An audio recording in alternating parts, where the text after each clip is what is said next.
So I think everyone is familiar with the posture. Posture is important because without that stability and dignity of the posture, things can easily fall apart, if you like. We need that good foundation for energy to flow properly within the body.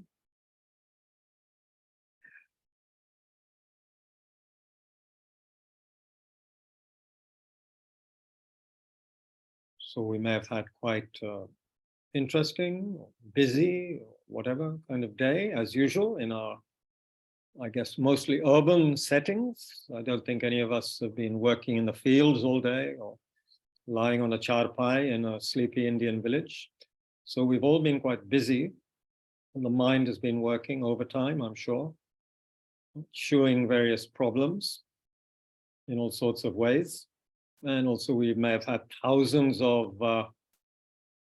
secondary, often just neutral or useless thoughts, which are not necessary, but they keep on cropping up, taking up mental energy as they do. But here we can, since we're at Tushita, and those of us online, by extension, you're also with us in a sense at Tushita. So Tushita is presided over by Maitri Buddha, whom you can see behind me. And Maitreya represents loving kindness, of course. He's also a Buddha. He's the future, going to be the future world teacher.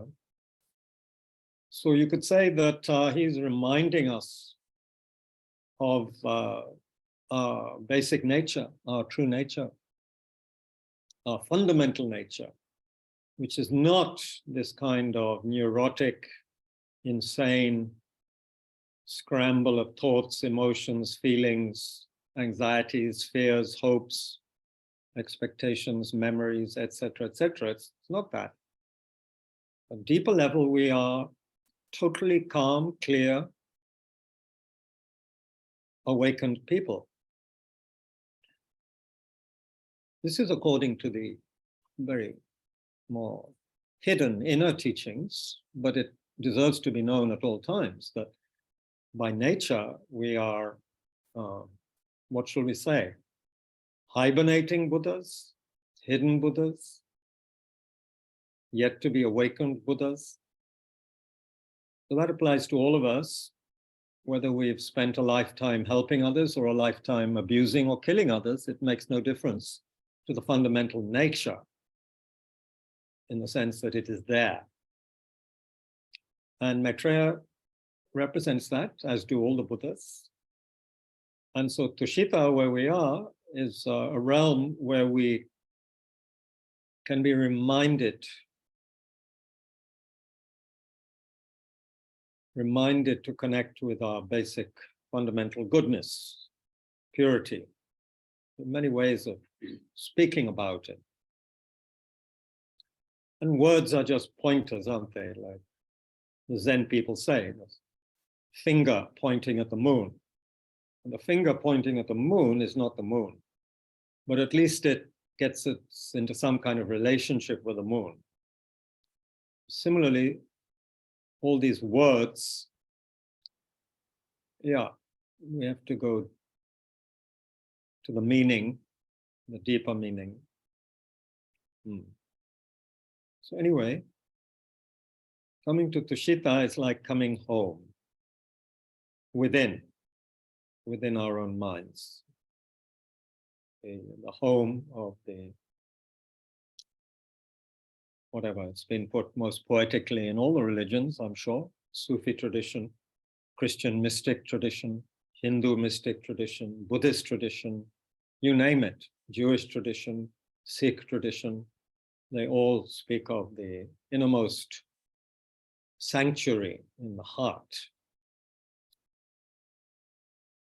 And literally, kind of in the heart center.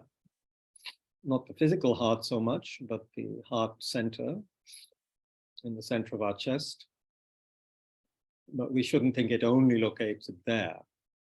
But that's an important part. And whatever we do today and tonight, the Tara practice, it's all to help awaken this very deepest awakened energy,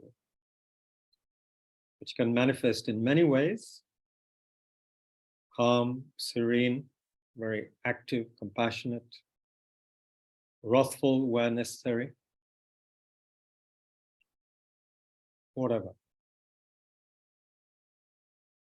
And of course, the reason I'm pointing all this out is a practical reason, but also you could say, in terms of our view, our attitude, we should feel extremely positive and rejoice that we have this so-called Buddha nature.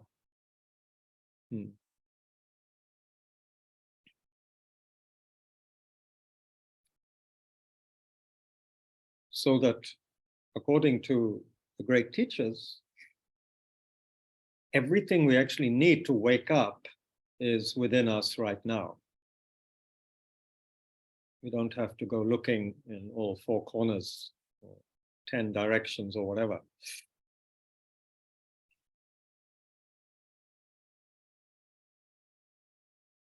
But of course, nothing will happen if we keep on roaming around like headless chickens. You know, neurotic, whirling lattus. What's lattu in English? Spinning tops. Right? Yeah, that's what we normally do, most of us, at least I do. So we have to learn to slow down, pay attention, and have a trust in our innermost being. As the Bible says, be still. Be still and know that I'm God. The Bible says that, very deep, very profound.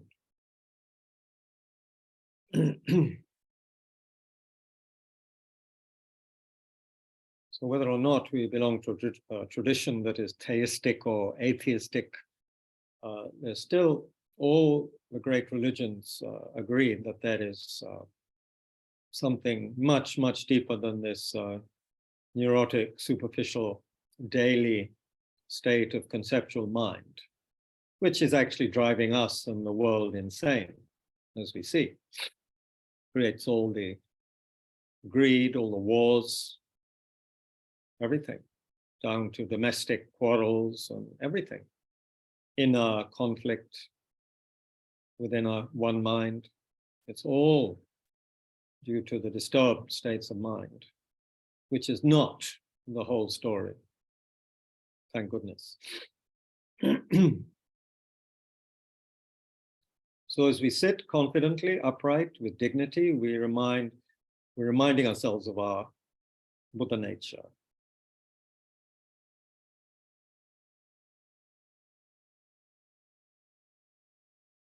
And the front of our body is not closed, or you could say hunched over to protect ourselves. We're open and therefore willing to connect with the world.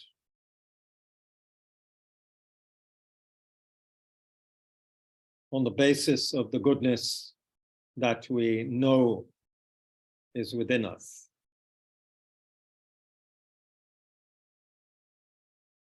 And why should we connect with the world? Well, because we are deeply interfused with the world. We depend on others. Up to today, we have depended on others' kindness to survive. And everything we have basically has some connection with other people and their efforts. I mean, the extraordinary fact that within an hour and 20 minutes, I was transported from the holy place of Bodh Gaya to the holy place of Delhi. This is something extraordinary. 1 hour, 20 minutes. It would have taken, what? 10, 15, 20 days of, well, it's 1,000 kilometers. So work out how long that takes to walk. If you're a good walker, you know, sleeping at night. So you see, we have a lot to be grateful for.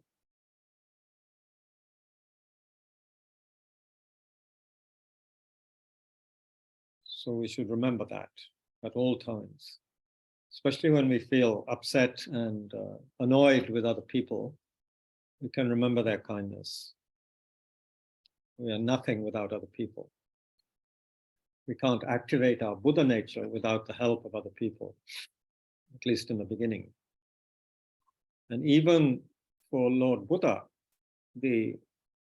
after his 6 years of ascetic retreat, it was the kheer, the rice milk that Sujata offered him, that acted as the catalyst for him to come out of his ascetic practice and gain the strength to be able to meditate under the Bodhi tree and attain awakening. Oh, that's a very good advertisement for kheer. But anyway, we depend on others. That's why we sit like this and not hiding ourselves. Because there's a need to acknowledge and work for the benefit of others.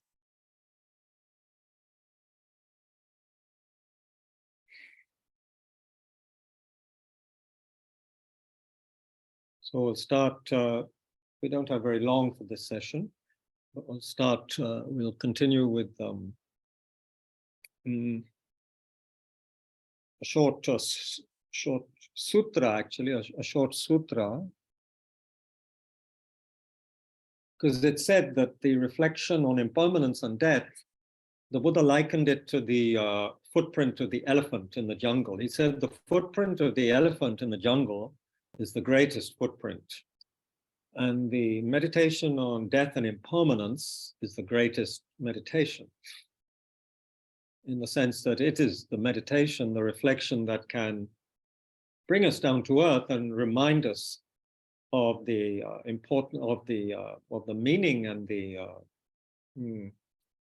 preciousness of this human opportunity we have right now, in which we don't know how long it will last. It's many factors can lead to its very quick dissolution.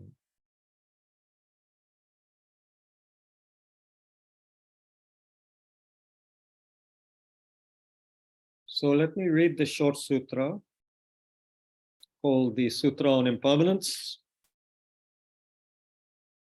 Anityata Sutra from the Kangyur. That is from the original teachings of the Buddha, not the commentaries, but the actual words of the Buddha.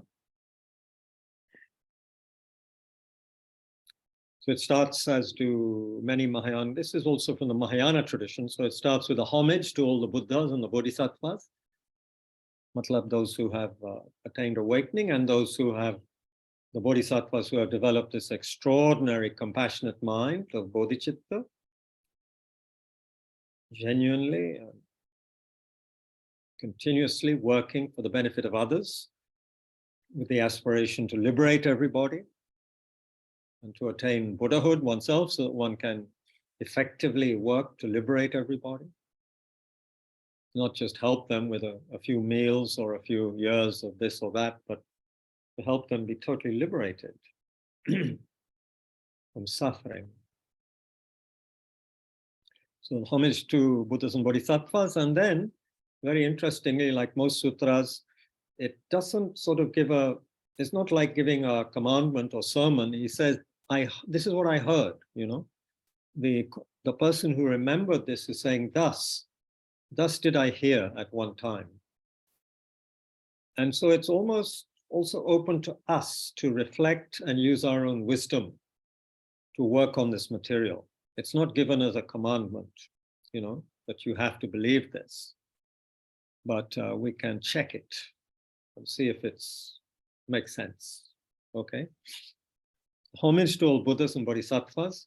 Thus did I hear at one time.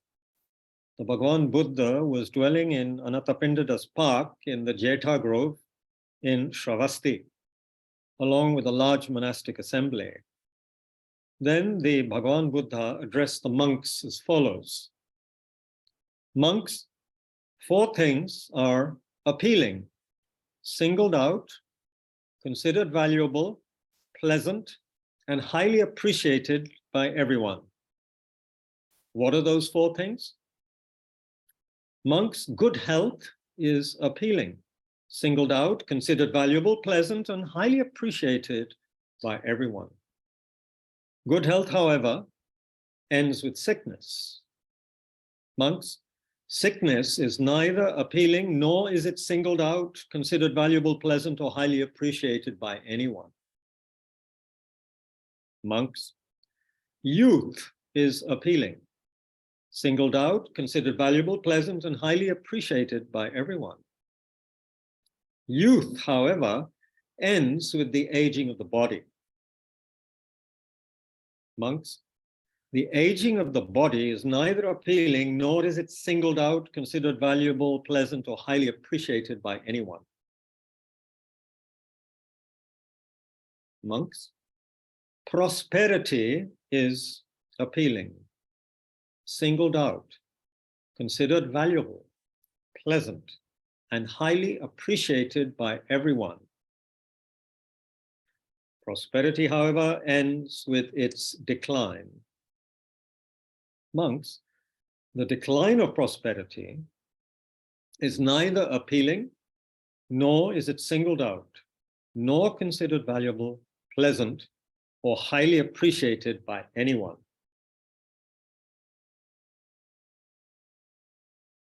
Monks, life is appealing, singled out, considered valuable, pleasant, and highly appreciated by everyone. Life, however, ends in death. Monks, death is neither appealing, nor is it singled out, considered valuable, pleasant, or highly appreciated by anyone. Thus spoke the Bhagavan Buddha, the Sugata. And having spoken, the teacher added these words. Good health is impermanent. Youth does not last. Prosperity is impermanent. And life, too, does not last. How can beings, afflicted as they are by impermanence, take delight in desirable things like these? When the Bhagavan had thus spoken, the monks rejoiced and praised his words. This completes the sutra on impermanence, and it was translated and edited by the Indian scholar Surendra Bodhi, and the principal editor translator, the monk Zhang Yeshe De, showing the connection and the cooperation between the great Tibetan and Indian scholars and translators in the past, thus cementing the dharmic relationship between India and Tibet, which has been there since the 8th century.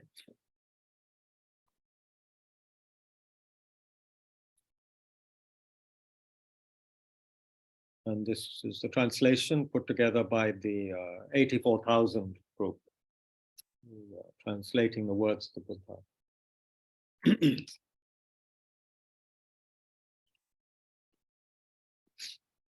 Let's sit quietly for a little while, as we usually do. And then we'll we'll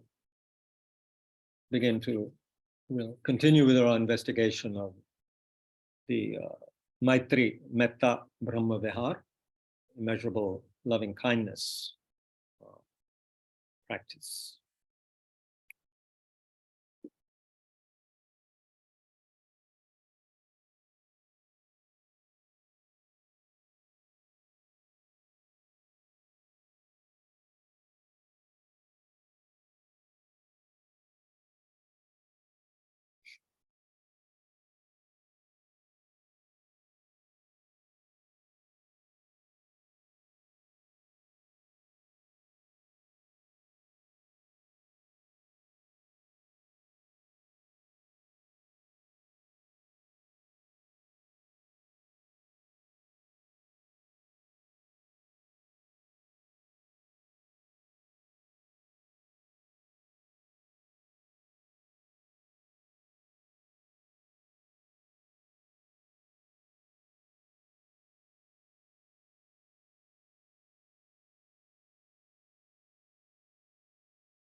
a sense of letting go and relaxing with the out-breath as we maintain a state of calm, clarity,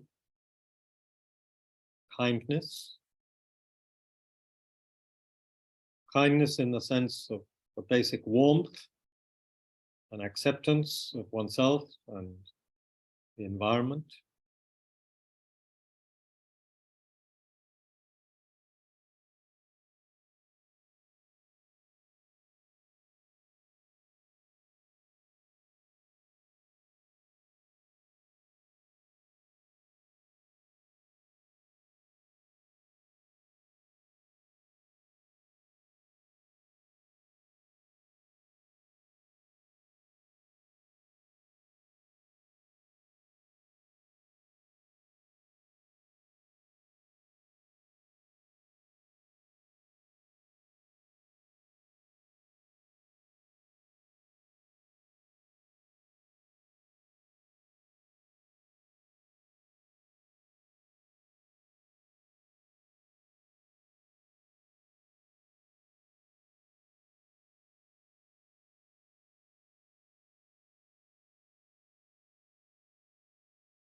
There will be several opportunities for quiet contemplation and so forth during the all-night practice. It's not as though we're going to be chanting all night long. There will be quite a few quiet moments for contemplation, visualization, quiet mantra recitation, or simply relaxing. It's very important. We are not machines. So, I don't know about you folks, but I've been, as is my nature, my habit, keeping up with world news. And what strikes me as I, for example, read the in-depth coverage in some of the in the Guardian newspaper website on the war in Ukraine, what strikes me is, and I'm not taking sides or anything, nothing like that. I'm commenting on it from hopefully from a sort of Tushita perspective. It's striking, isn't it, how it's both an example of extreme sort of savagery and aggression from both sides. I mean, both sides are doing what they can to destroy the other, actually.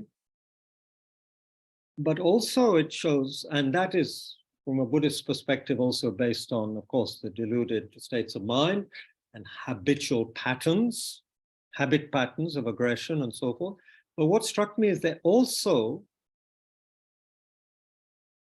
not balancing it, but there's also on the other side some extremely brave people who are trying to help in these areas of conflict, trying to help women, children get out of, zones. There are nurses, doctors who have been helping. There are some very brave people who are up there in the middle of the conflict, trying to help other people, save them, not trying to kill anyone, trying to help other people. And there are plenty of people on both sides who are like this. There are plenty of brave people on both sides who don't want war, and who are trying to help as much as they can. The point is that I'm trying to make also is that what we pay attention to in our life becomes what we do, how we think, how we act. So whether we act with aggression and, or whether we act another way, that depends where we've been putting our attention. Of course, there's also in the news this awful phenomena that one side seems to be just throwing soldiers, men, at the other side, and so many are dying in kind of fruitless assaults, which reminds us of the battlefields of the First World War, which, in case you haven't studied history much, 70,000 people died in a day or two in some of the battles in France, in the mud, in the 1914-18 war. So in terms of our topic of immeasurable loving kindness, what does that say about us who are supposed to be the most intelligent most developed brains and minds on the planet? What does that say about us? It seems to be saying that, as I remember one commentator on yoga, in one early book that I read on Hindu yoga, he said, man is like a rope stretched between the devil and God. Something like that, between, the devil and God. So we can behave like devils, or we can also be very divine. It depends. And from a Buddhist perspective, and probably also from the perspective of the Eightfold Yoga Path of Hinduism, what happens to us depends on how we think and how we behave, how we act.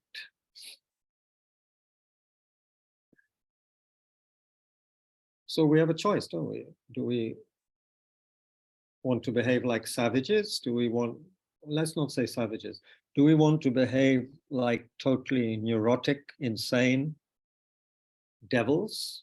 Is that how we're going to be happy and create causes for happiness? Or is there another way to behave? Somehow it seems very clear. And also remember, amongst so many people dying in this war, there are many who have a tremendous amount of probably love in their hearts, but they're just forced to fight, and they become, of course, they also become influenced by the bloodlust, if you like, to use old-fashioned language, when people went at each other with axes and so forth, like in the historical dramas you see on Netflix. Nowadays, it's bombarding each other mainly. Automatic gunfire. So in terms of loving kindness, it's like, it's in one way unbelievable what is happening in the world, but in another way, this is what happens when we don't pay attention to the goodness within us and fall prey to the shadow side. And it's more complex than that, of course. Many circumstances, many circumstances are there, historical and others,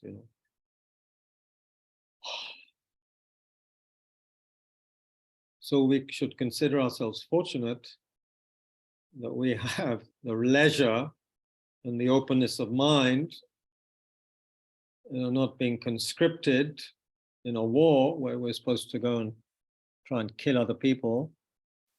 We're very fortunate we're not in that situation. We have the leisure to reflect and develop our basic goodness. And every single participant in the war in Ukraine has basic goodness. Every single one, on both sides, right up to the top people on both sides. But right now it's like a jewel in a garbage heap. Very hard to find.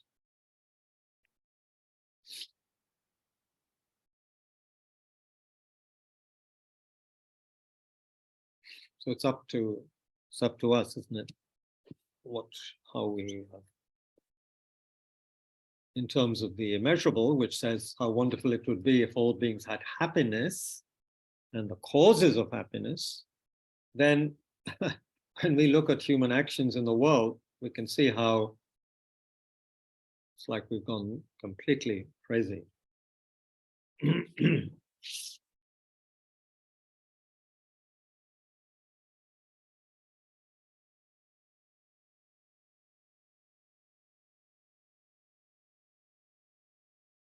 Let me read something again from Tarthang Tulku.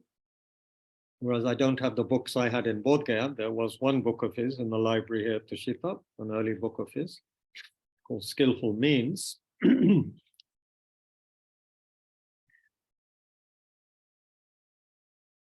Right at the beginning of the book, he says something which is very, very useful, very inspiring. He says, we have a responsibility to work, to exercise our talents and abilities, to contribute our energy to life.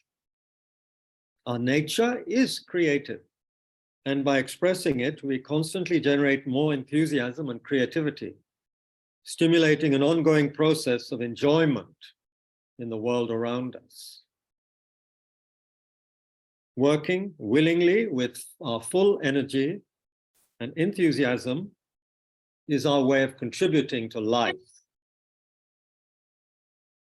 Working in this way is working with skillful means.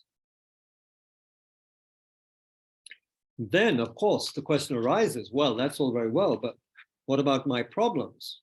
I have problems in my life. That's preventing me from being creative and happy and all the rest of it. So in his chapter on how to cope in this book, there is this. He says, there seems to be no way to guard against having problems. But while it is true that we have little control over many things that happen in our lives, even the most difficult of situations remains a problem only as long as we allow ourselves to be carried away by our emotional reactions.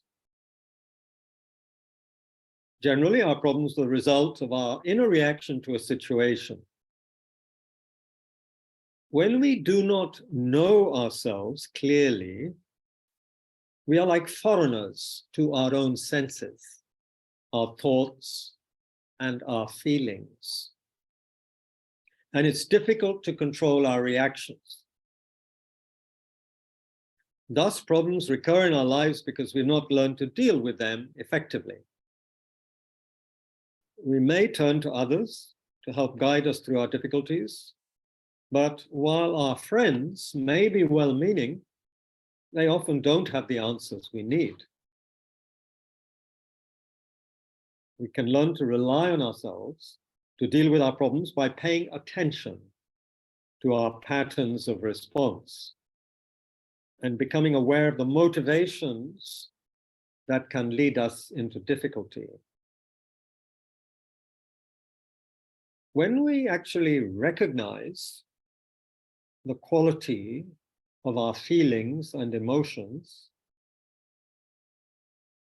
and come to see clearly the results of our actions, we discover that our very lack of awareness has contributed to our problems.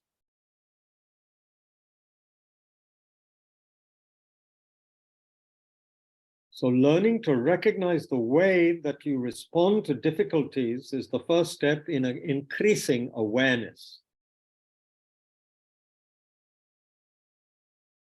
So let's do an exercise here that the author recommends.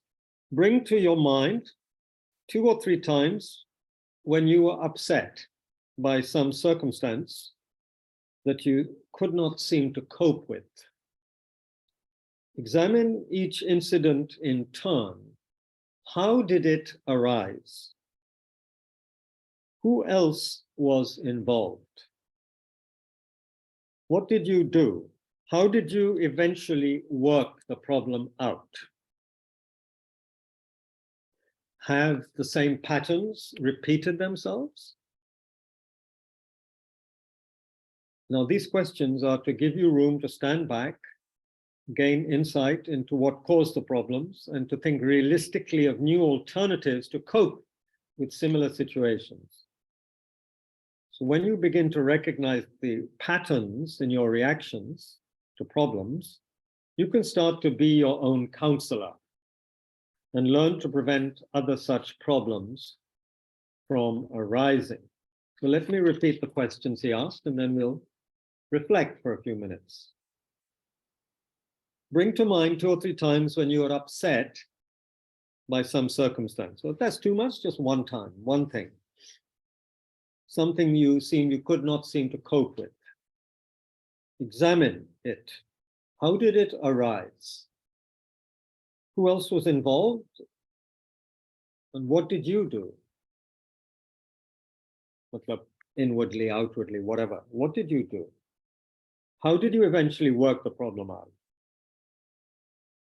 Have the same patterns repeated themselves?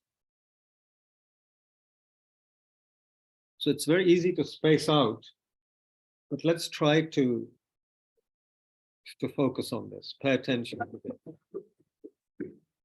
Part of us will not want to think about this. We'd rather, watch the breath and be relaxed.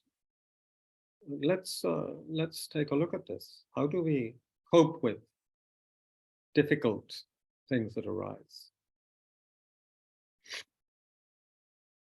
Taking one particular example.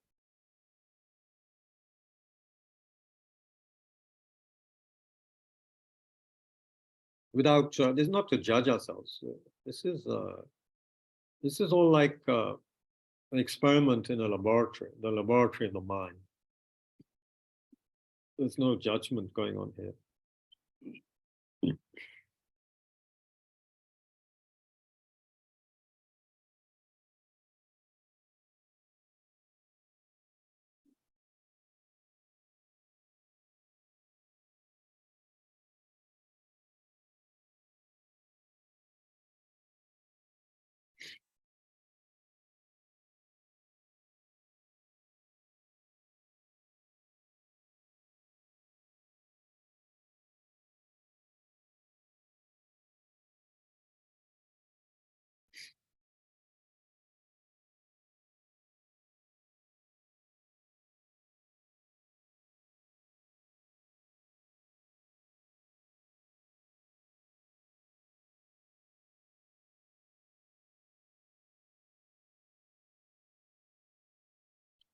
The key seems to be, how did we react?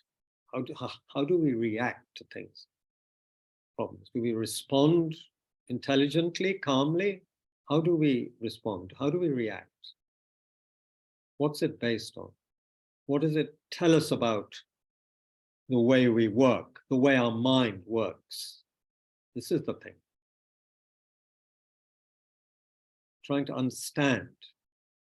Just like a good mechanic is trying to understand why a car keeps on working the wrong way, why it keeps on having problems, why the engine keeps on malfunctioning. Because we are malfunctioning, individually and as a species.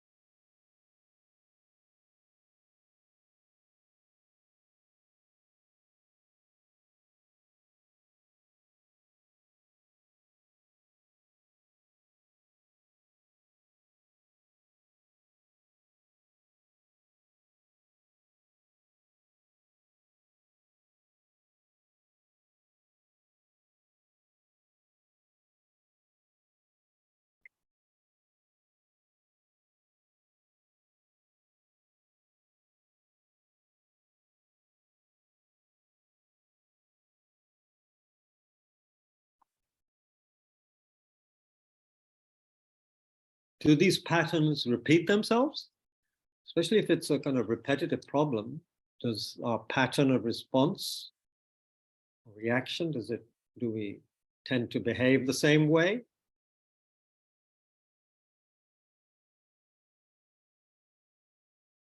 Is there another way one could respond?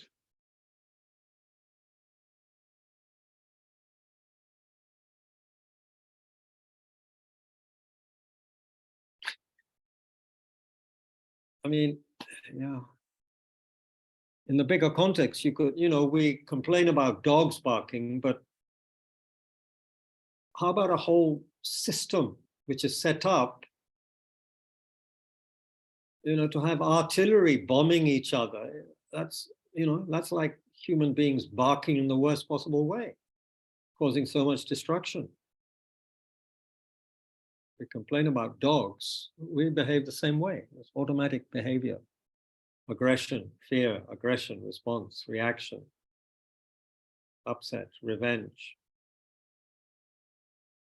Far worse than dogs when we behave badly.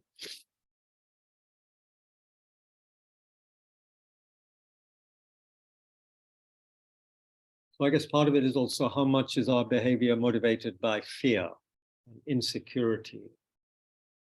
Why do we have fear and insecurity? If we have Buddha nature, if that is not just a myth, then why is there all this fear and insecurity?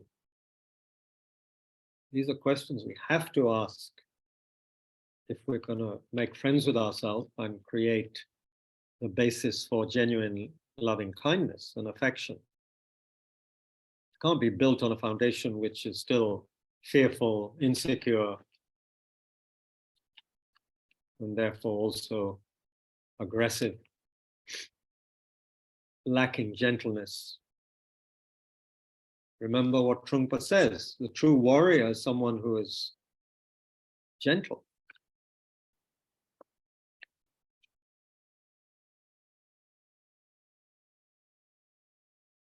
Sad and tender heart.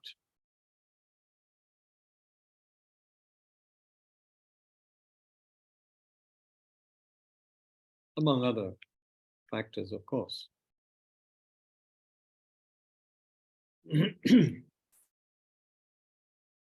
Then to continue with what the author said after that, remember he said you can be your own counselor, very reminiscent of what Lama Yeshe said in his booklet, saying becoming your own therapist. So we can learn to be our own counselor and prevent these problems from arising again and again in the future. So gaining a sense of how we respond in difficult times will help you to redirect your emotional energies.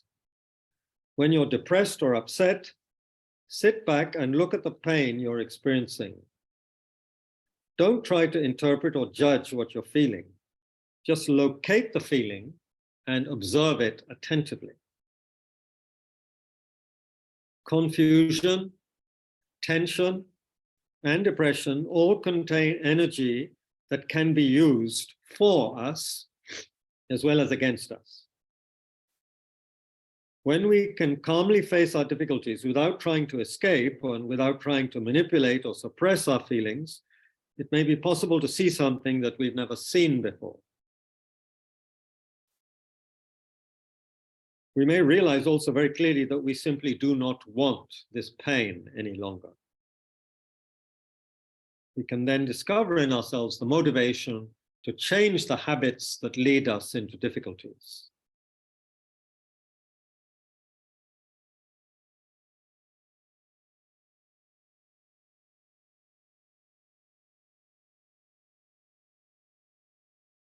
There's a tremendous amount here that is worthy of looking at, and maybe we will spend a session in the future simply looking more deeply at one particular chapter of this book. But right now, I'll just one more paragraph, and then we could have some discussion.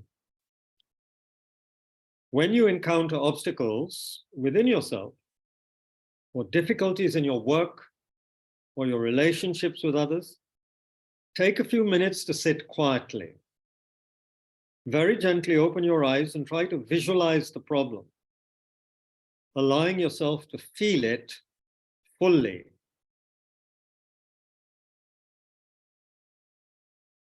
Then gently close your eyes. Go deeply into your feelings until they dissolve and you are refreshed and relaxed.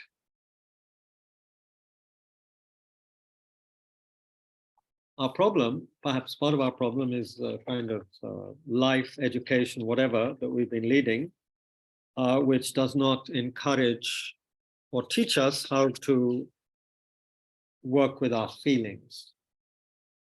We are used to working with our thoughts, more thinking. So feelings are something problematic. And I don't just mean difficult feelings, any feeling, a feeling of love, we may not be able to cope with it. Of kindness even. We're just not used to it. We're too much up in our heads. We feel embarrassed, even by certain words, like kindness, love, tenderness, gentleness. They can make some people feel very uncomfortable because they engender certain feelings, which, for example, just for example, for certain men, it may feel, not masculine enough, having those kind of feelings. And vice versa, for women, certain other kind of words, like, I don't know, strength or decisive, it may be something a little difficult for some women, I don't know. Anyway, we're all a mixture of male and female, and we have to realize that. But this is not a psychology lesson. So anyway, coming back to the main point, it's to begin to understand ourselves and make friends with all the people in this neighborhood. Remember that analogy? My mind is like a bad neighborhood. I don't like to go there alone. So here we have to make friends with everybody in the neighborhood. Certain feelings are there, many feelings, problematic feelings, etc., etc.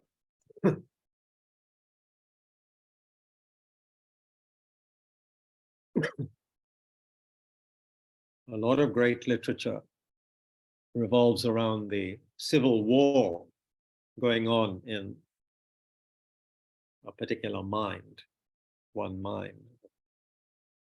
a hero or anti-hero or whatever. So this is what we have to work with if we're going to create the causes for happiness and have any chance whatsoever of helping others to be happy. Otherwise, it's just blah, blah. It's just words, just academic. Might as well write a thesis on it and hand it out to people and say, take that, be happy, and, charge for the photocopy while you're at it. So that's not very useful.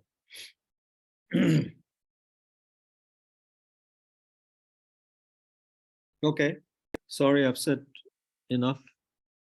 I need to conserve some of my speech energy. Any comments? Very welcome. I'll unmute you all.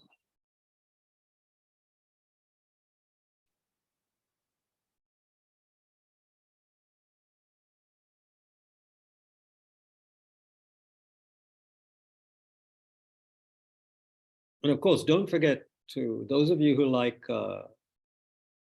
music and modern music, it's only recently that the last few years I really began to pay attention to the lyrics, because I was someone who just liked the tune, the music, the melody. But if you read the lyrics, it's amazing. Some of the, I'm not talking the last 10, 20 years of music so much, because I'm a bit out of date. But if you look at 70s, 80s, 90s lyrics, of course, 60s as well, it's amazing.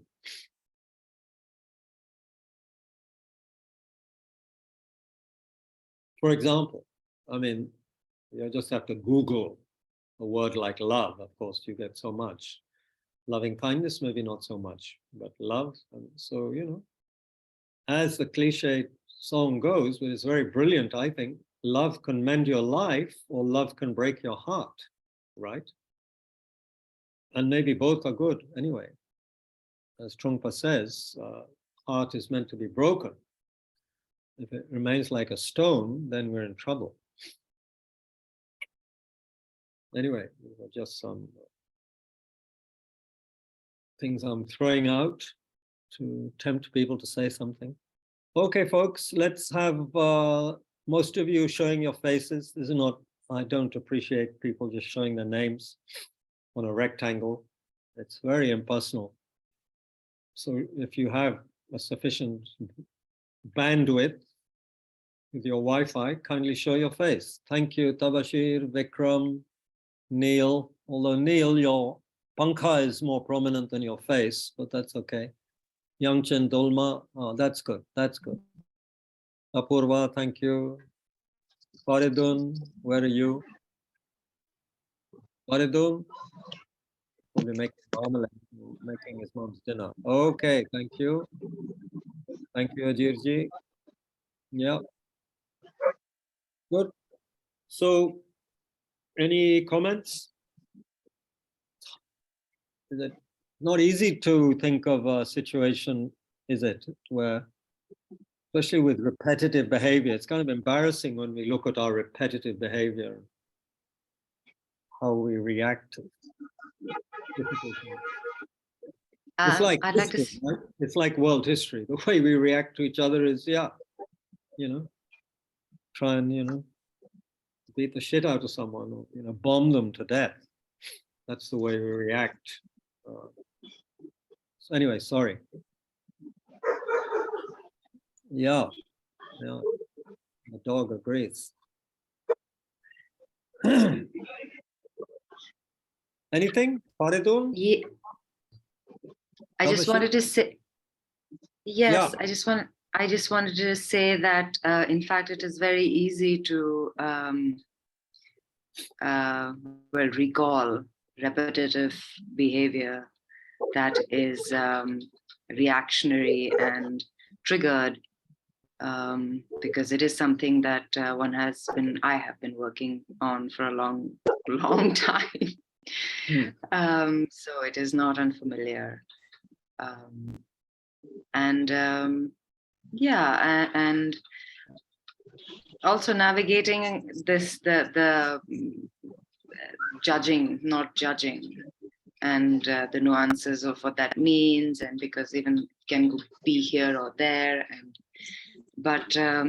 and thank you for being so astute and speaking about the very things that are the most real and human about, well, being human, just what it is that troubles the heart.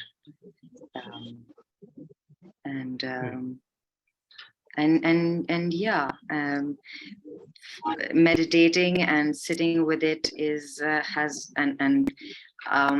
really looking at it separate from the thoughts is such a valuable and precious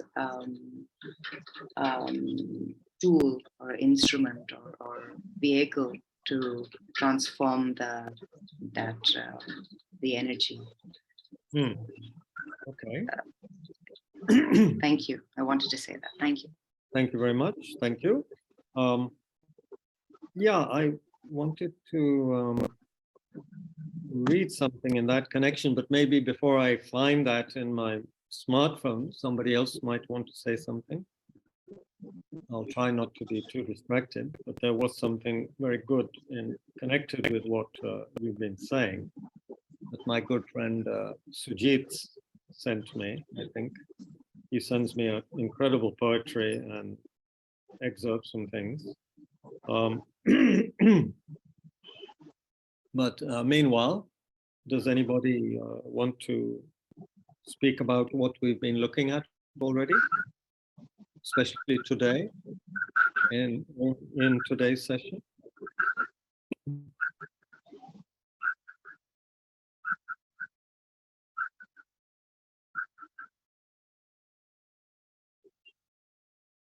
It's one of those days, is it?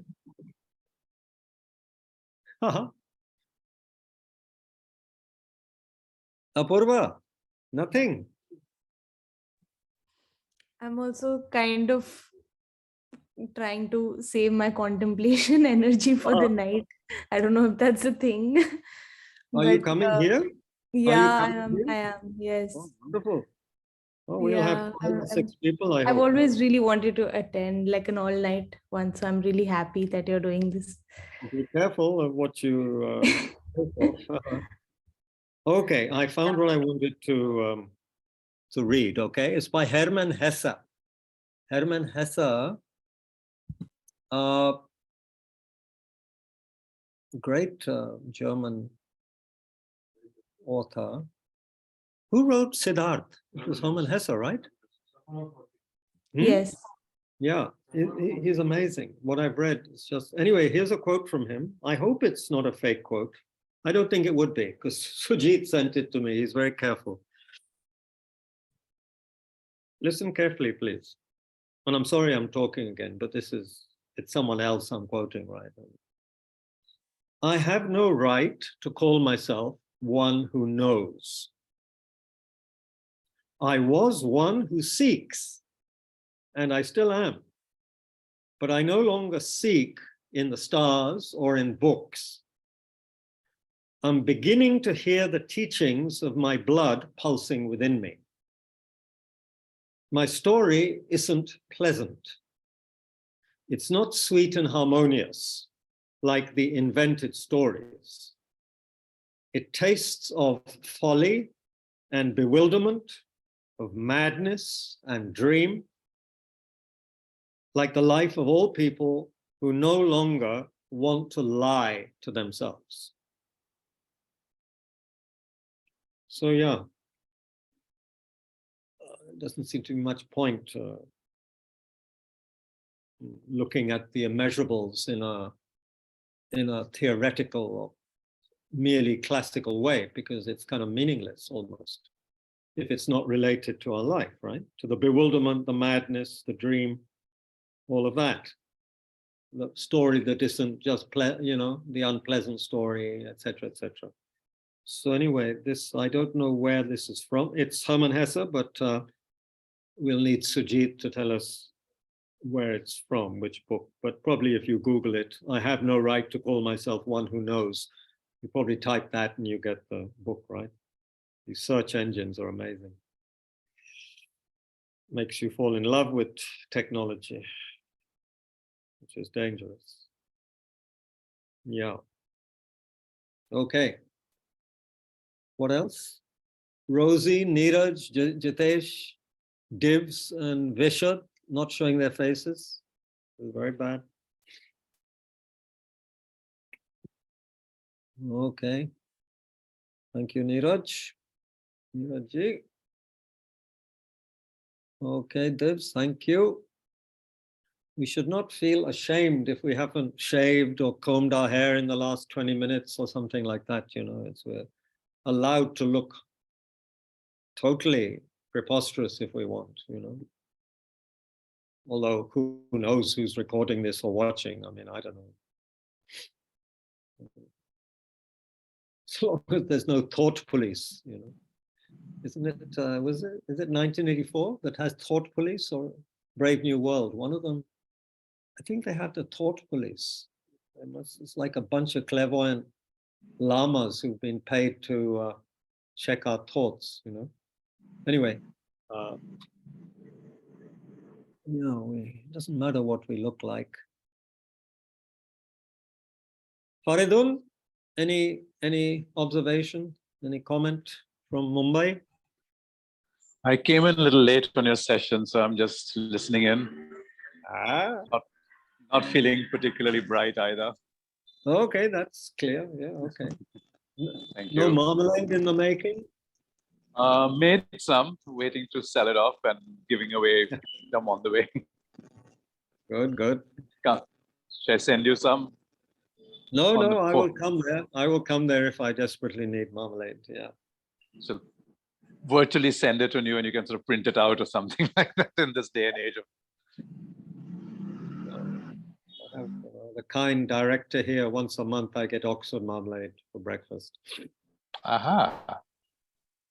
The original Oxford marmalade from England. Hmm. I'm sure Not the original one from Bombay. that also, yeah, it's probably a trade secret. You have to have both and then give me a tally on how it goes. Well, I reckon eating Oxford marmalade once a month is kindness towards myself, quite frankly. So I think it's totally within the scope of the immeasurables. And if all people could feel the wonderful taste of Oxford marmalade, I think the world would be a happier place. But, you know, I don't know what these Ukrainians and Russians eat, you know, probably all the wrong kind of food. Too much meat, I'm sure. Much too much meat. Which tends to make people aggressive, I would imagine. Hmm. Yeah. Guess so does masala. What's that? I guess so does masala and overspicing the food. Maybe. Unless it's Ayurvedically balanced, in which case it would be good for us. Heaty. It's heaty. So before this becomes a culinary exercise, any more comments on what we looked at? Thanks, Rosie, for showing yourself. Good evening, Venerable. Oh, good evening. I'm sorry I was unable to switch on the camera. Some technical glitch. You're forgiven. Thank you very much. You have all my attention, and thank you very much for having me. Right. So, well, I had no choice. You know, you appeared on the screen. I don't know how to shut you out. There is something here that tells us how to get rid of you guys, but I haven't used it yet. I'm very grateful. All Thank you. kinds of things, apps, breakout rooms, all sorts of stuff. We can do polls and quizzes if we want, if we get bored. Yeah, I should have a quiz, have a competition on the Four Immeasurables. Yeah. Mind-boggling. Mind-boggling. Getting close to 8 o'clock. I told my aunt I'll go home, have some dinner before coming back. So maybe good for today. I think plenty of food for thought and work, not just thought. You know, working with our challenging emotions and feelings and making Can I friends ask with a them. quick question? Yeah, please. Yeah. I mean, perhaps I know the theoretical answer to that, but how does one encounter remorse? I mean, there is so much remorse for one's, behavior or actions, thoughts, and there's healthy of course, regret. Yeah. sorry. Mm-hmm. And of course, there is contemplating karma, and there's really going into that in order to kind of arrive at, again, you know, just sitting with the emotions as one would sit with something negative. I mean, it's the same thing, really. But yeah, is there anything you'd like to perhaps, I don't know, elucidate on? One thing would be theoretical in a sense from the teachings, but I think is very useful, and then one from personal experience. So the teachings say that, and this makes sense to me, that guilt is useless, okay? It makes us feel useless and helpless and victim. Healthy regret, even very strong regret, can be very healthy if we utilize it in the following manner. If we utilize it in the sense that, okay, something happened which wasn't good, or I behaved in a stupid way or negative way or whatever, really hurt someone, whatever it is. But then we should regard it as having by mistake taken poison. And if we realize we have by mistake taken poison, then we would quickly, you know, go to the hospital or take some antidote or have our stomach flushed out or whatever it is. But we wouldn't sit there hammering ourselves and making ourselves more upset by feeling guilty and remorseful and, oh, how terrible I am and I deserve to be punished or whatever it is. Of course, we might say, no, I deliberately said something or hurt somebody, but then again, from a Buddhist perspective, we would say at that point, you know, causes and conditions. We are dominated by the disturbing emotions. We are their slaves a lot of the time.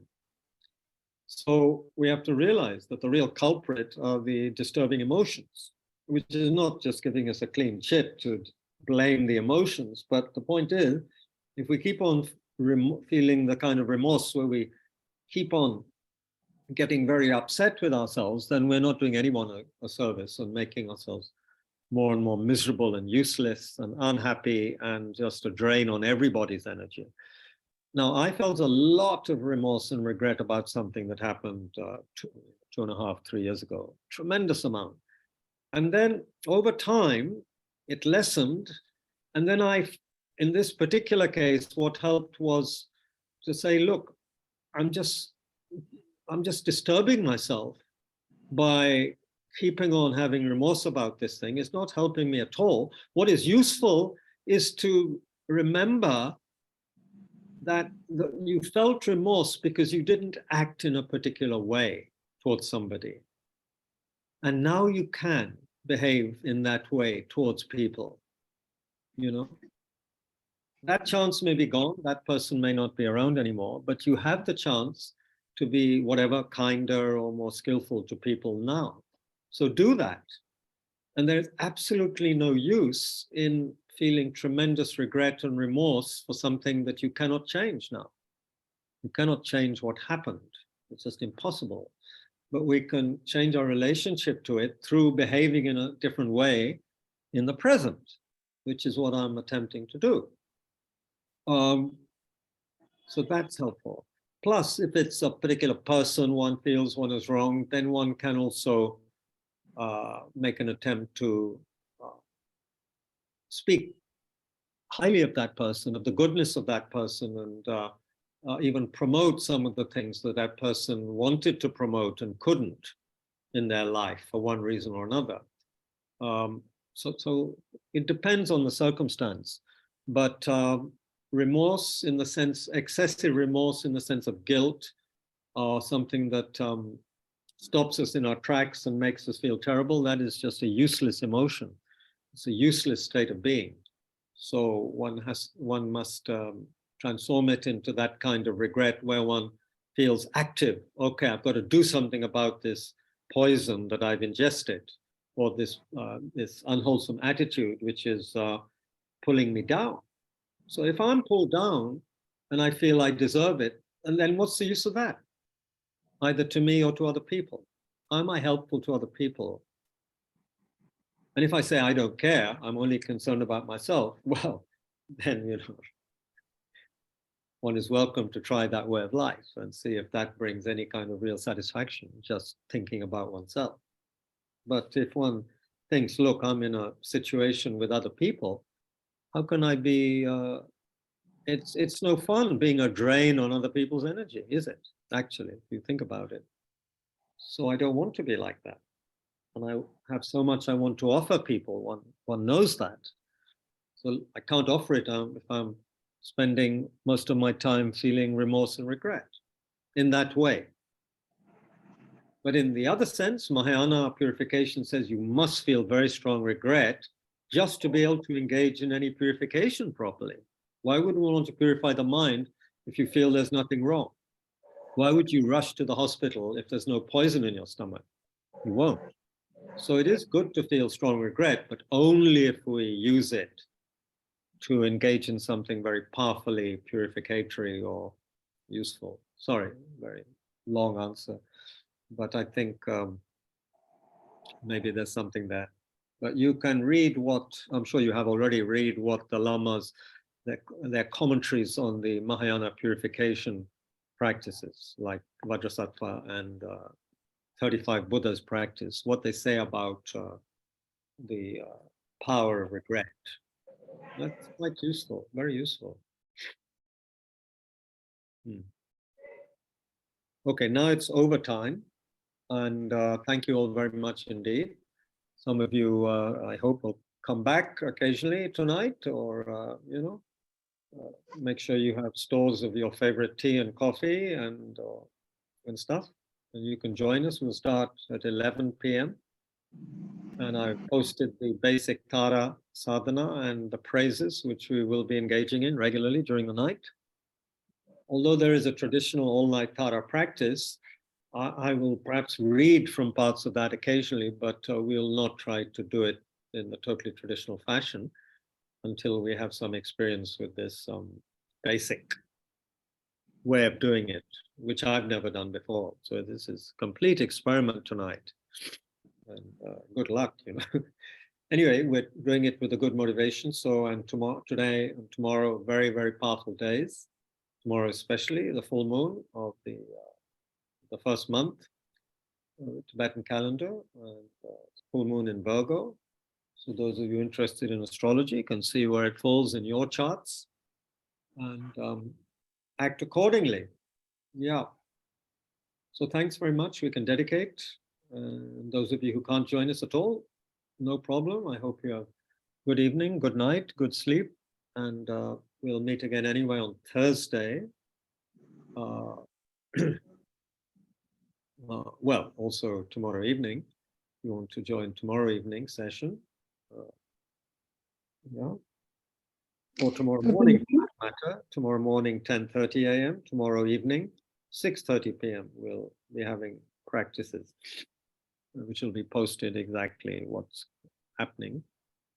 But tomorrow is the full moon, so there'll be, we'll just engage in a lot of prayers and contemplations, which are useful. And then, of course, Thursday also, Thursday evening. Did somebody say something? No. Yeah, that was me. Am I audible? Yes, whoever you are. Where are you? Yeah, this is me, Divya. Okay, yes. Yeah, so I had a small question if we have time. Otherwise, I'll Yeah. take it on. Why not? Why not? I'll just drink more coffee later. Yeah. Bolo. Sure. So, like you just mentioned about llamas have this clairvoyance in them. Oh, Yeah. some do. Yeah, So- not all, but many that I know have. Yes, yes. Okay, so I'm very new to your sessions and very new to the concept of Buddhism. So, but I Oh. would like to know how is clairvoyance perceived? Like, is it good to have clairvoyance and clairaudience or things like that? Or should one be proud of that? Well, Or I'd is say it something to be, sorry, please go ahead. no. I interrupted you. You go ahead. No, I think you got me. That is what I'm wanting to know. Well, it's like putting a Mercedes or some car which can go from 0 to 100 kilometers an hour in 7 seconds, giving that to your son or daughter who doesn't even have a driving license, and they try and drive that on Delhi streets. So that's what it would be like to, I can remember the example. What was your question? What did you mention? Yeah, so it was about clairvoyance and clairaudience. Like how Well, should we if you have clairvoyance, you see my mind's already not working. I need coffee. If you have clairvoyance and your motivation is not good, or there's also impure, there are many levels of clairvoyance, like there's levels of everything, right? Levels of ice cream, levels of everything, driving ability. So if you have impure clairvoyance or a bad motivation, wow, you can destroy people's lives with clairvoyance, right? You could upset them tremendously. You could scare them by, you could really, by having very pure clairvoyance, very clear clairvoyance. Excuse me? Yeah. I said, is What's it that? granted to people with wrong intentions also? Like, I heard that it is given to people who have pure heart and like who are pure hearted. Yeah, then it can be Excellent. useful. Then it can be useful. And some people have it without much spiritual practice because it's a strong tendency from a past life. They generated it in a past life and they don't need to do much work to generate it. But again, it might not be that pure. Even lamas, it said, who reincarnate, through their wisdom and compassion, even they have to often engage in a lot of meditation as young students in their lives to reawaken their previous levels of clairvoyance. So one has to be very careful about these things and also not get too excited about them, or by people who claim to be able to fly in the sky, which some lamas may be able to, but they don't do it much nowadays. And in any case, birds fly in the sky, so it's not such a big deal actually to fly in the sky. So you could look at it that way. Clairvoyance is not a big deal, but it is a big deal if you have a compassionate motivation and really want to help others. Then clairvoyance could be incredibly useful to guide people, right? Really, very wonderful tool to guide people. It's like having really fantastic equipment as a carpenter or anything, and you really can do a good job. Our minds now are so dull that even if you love someone very much, you can't even give them any good advice. You have no idea what's the best way to help them. You know, we often have that. I often have that problem. I want to help someone. I have no idea how to really help that person. If I had clairvoyance, pure clairvoyance, it would be so much easier. You know exactly what their mind is up to and what would be good for them. So much, so useful. So one of the things which could happen through a lot of Tara practice or any Buddha practice is it can create the cause to have these kinds of levels of mind in the future. That's the whole point of these practices, is to get awakened and enlightened. And one thing that happens, excuse me, as we get more enlightened or more awakened, is we develop certain powers. Yeah. And if we have a good motivation, it's fantastic. You know, it's fantastic to have those powers. But if you don't have a good motivation, it's very dangerous to have those powers. Very dangerous. You misuse them. Or they're not quite clear. So then you can mislead yourself and other people, thinking you have fantastic clairvoyance when actually you don't. So, you know, anyway, already 15 past 8, so we'll stop there. Those who want more entertainment, we have Dharma entertainment from 11 p.m. With our all-night Tara, so join us. Or otherwise, if you're going to sleep tonight, join us at 10:30 tomorrow morning or 6:30 tomorrow evening. There may be something in the afternoon, but I doubt it. Probably be sleeping it off tomorrow afternoon. So thank you, everyone. So 11 to when? To what time is it going to be all night, meaning literally all night? It depends, you know, if we're all snoring at 5 a.m., we'll stop. But planning to go till 5:30 or 6. But, you know, Indian Ooh, standard yeah. time. Yeah, let's not say too Indian much. stretchable time. Okay. Stretchable time, yeah. Certainly not indigo time. They're always on time or early, these people.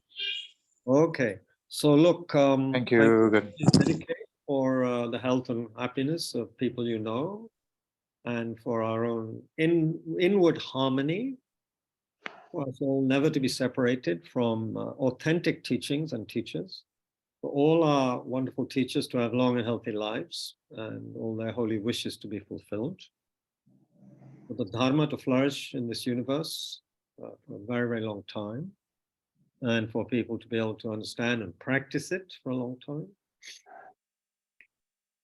for us to truly make friends with ourselves, really effectively, properly, authentically, with integrity, without hypocrisy, so that we can be of real benefit to others and not just pretend to be of benefit to others. And may this happen as quickly as possible, due to the blessings of the Buddhas, Bodhisattvas, and Tara, of course, to our own powerful efforts. Thank you very much. See you again soon.